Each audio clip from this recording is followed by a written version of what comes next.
we can talk about the British Museum and the daunting challenge. History's still serious. History's very serious, yeah. But I guess, No, different. More positively interesting. Exactly. But still important and serious. We're talking about the British Museum in particular. Lots of questions about, the Elgin marbles, for example, the risk of thefts in recent years. So lots of serious things to talk about as well, right? But the good news is that the Tudor Heart that's linked to Henry VIII's first wife, as we all knew already, has been saved and will stay here after a £3.5 million fundraising.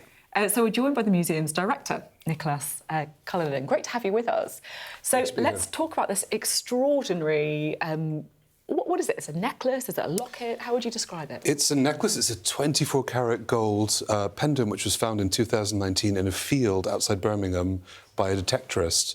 And it turns out it's from around 1520, and it commemorates the marriage of Henry VIII to his first wife, Katherine of Aragon. And it's got something written on it. You can see it, I think, that red writing. What does that say? It says basically toujours, meaning always. So it's commemorating the union, and it's just an extraordinary item. But we're so thrilled now this will be in a public collection and belongs to all of us. It's such an important piece of our national history. And so you said we had to raise £3.5 million to keep it. Mm-hmm. Who gets that £3.5 million? So the way it works, the Treasure Programme, which is overseen ultimately by the government, there's a very rigorous process. So when something is found that could be treasure, detectorists very responsibly report it, which is the case here. It goes through a process.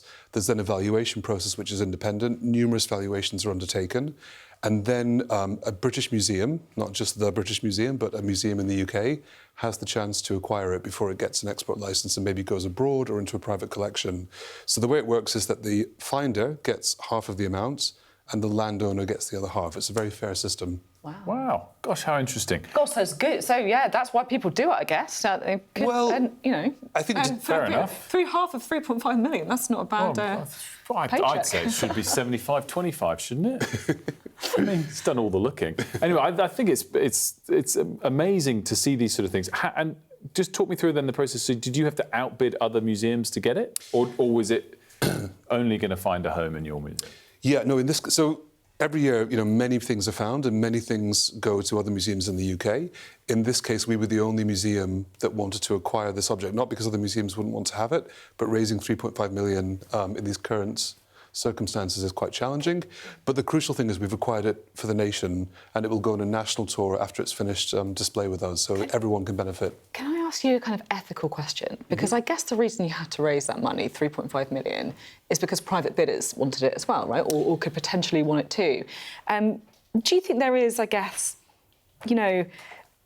some sort of soul searching that should be done about people who want to take these incredible parts of our history and not put them up for public view, just to keep them in, their living room or whatever, to show off to their mates, when actually it's a lot of money for taxpayers, for donors to raise? Yeah, I mean, the way it works is that a museum has the chance to acquire it first, which is the case here, so we jumped on this, and, 45,000 members of the public donated to secure it, which is extraordinary. You dodged the question a little bit, I think. No, well, obviously, I work for museums. I would always prefer that extraordinary things are in public collections where they can be seen by everyone. But, of course, many things end up in private collections too. Sometimes they end up in museums again. So someone privately might want to buy it just to wear it, not, That would be pretty extraordinary, and then they'll be displaying it daily. Yeah. Can you imagine? Oh, that's a nice necklace. Oh, yeah, I used to be Katherine of Aragon. Can Sophie borrow it for the show one day? I'm sure we could arrange something. We'll look into it. Well, I can't believe it. Screw that. Can I borrow it for the show one day? I'd rock that out. I've got one more question just on this necklace as well, because I know you probably want to go back. But I think what I find quite interesting about it as well is the relationship between Katherine of Aragon and Henry VIII. Because everyone kind of talks about them getting divorced, how he wanted to kind of get rid of her for ages. And yet here we have, it's quite romantic. They've got this beautiful necklace with always inscribed on it. Does it make us reevaluate their relationship? It definitely does. I mean, they were really in love and he really respected her, and she would actually act as a consort when he was unavailable. The marriage was the longest marriage. It lasted more than 20 years. It ended badly, although not as badly as some of the other marriages. Kept ahead, I suppose. But you can see from this, that when it began, they were very much in love. I think that's, crucial details on this. So tell us about the Elgin marbles. Where are we on that? Well, we are still in discussion with Greece. We would love to find a partnership to work with them, where perhaps objects could be shared, we could share research, knowledge, but it's not straightforward. It's obviously been difficult for the last 200 years. It's not an easy problem to fix. And this is ultimately going to be a decision between two prime ministers? Yes, yeah. And that then gets dictated to you as a museum and you can't decide otherwise? Oh, no. We take a very active role. We lead on this. But obviously, you would need the backing of the British government, and of course, the Greek Prime Minister is crucial to this. And what's your personal view on where they should sit? Well, I think the fact that they're available to everyone for free in Bloomsbury is extraordinary. But I think there's nothing stopping us actually working with Greece to try and share them, to try and share knowledge, expertise. You could have a win-win situation.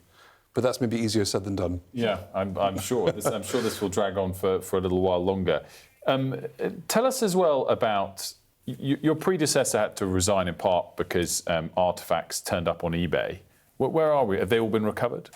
So since 2023, which is when that happened, we have a fantastic recovery programme. We've recovered many of them thanks to the hard work of my colleagues.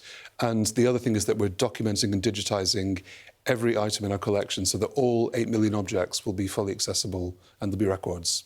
How much of an issue is that? I mean, I remember that extraordinary heist at the Louvre, right, yeah. where people kind of audaciously smashed in. Yeah. Like, are you dealing with these kind of attempts? Yeah, and unfortunately there's, currently a spike in them. I mean, both, in France, also in this country, and it's something that you think about every day to make sure that you're safeguarding the collection. We have very secure arrangements in place, so we feel confident.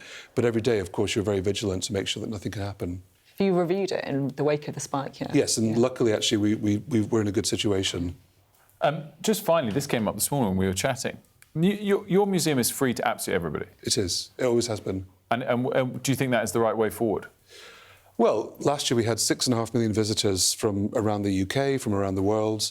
I think it's an amazing thing that museums in the UK are free for everyone. It's very democratic. It means that many people that otherwise couldn't afford to go and see museums or would be put off feel that they're for them.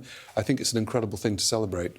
And we were chatting about this earlier in relation to tourists in particular, because I think there is something incredible about museums and being free for everyone.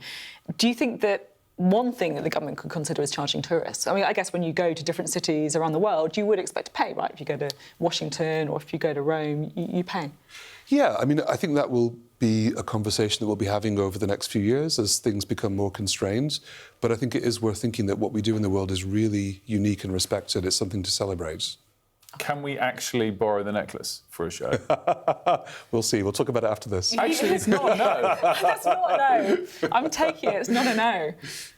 It's quite exciting. It's pretty exciting. I think it has to be on public display first, as I said. So It's a very public show. It's fair. It's very fair. We don't want to take it away from the nation. No, it's not a no. It's not a no. Just like Edmund Miliband did give a very clear no. Yeah, but do we trust the no? Yeah, I don't know if we did. We're very obliging at the British Museum. Thanks so much for joining us. Thank you very much.